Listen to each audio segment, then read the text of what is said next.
तो कहते हैं कि रिंकू जी वहाँ से पैदल जंगल के रास्ते फिर अपने घर के लिए चले। और हुआ यूँ कि उनकी लाइफ का शायद ये सबसे भयानक एक्सपीरियंस भी रहा हो कि जो एक आदमी निडर होता है ना कि भैया कभी इसको डर ना लगे। कई बार आता है ना, लोग स्मोक वगैरह करते हैं, फिर उनको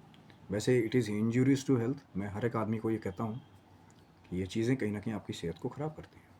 पर वो होता है ना कई लोगों कि भैया कष्ट लिया या स्मोक किया उसके बाद फिर चले गए आगे। तो रिंकू जी ने क्या किया कि फिर जैसे ही रास्ते में थोड़ा आगे गए तो फिर जो भी स्मोक वो कर रहे थे उसको किया। थोड़ी दूर ही गए होंगे कि वहीं उनके साथ उनकी ज़िंदगी का सबसे भयानक एक्सपीरियंस घटित हुआ कि जैसे थोड़ी दूर आगे गए, मान लीजिए आधे रास्ते पहुंच गए, और पता है कि गांव में कोई जो रास्ता सारा जंगल का है, कोई सिर्फ घर जो है वो कहीं ना कहीं उनके घर से ही स्टार्टिंग होती थी, वो जो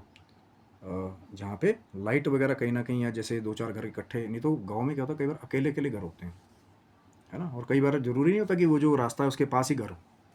थोड़ी थोड़ी दूर पे भी होते हैं कई बार। तो जंगल के रास्ते कई बार ऐसे होते हैं कि कोई लाइट नहीं, कुछ नहीं, कहीं ना कहीं वो फिर अपनी मोबाइल की टॉर्च, जो पुराने फ़ोन्स होते थे ना पहले,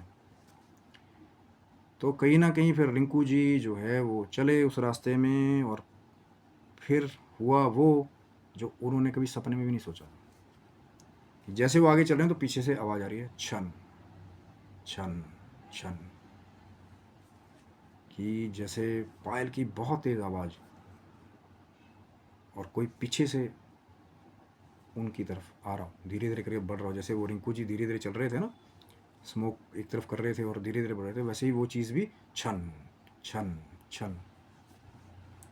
अभी सोच के ही जब कहीं ना कहीं स्टोरी को पता लगा तो ही रोंगटे खड़े हो जाते हैं कि भैया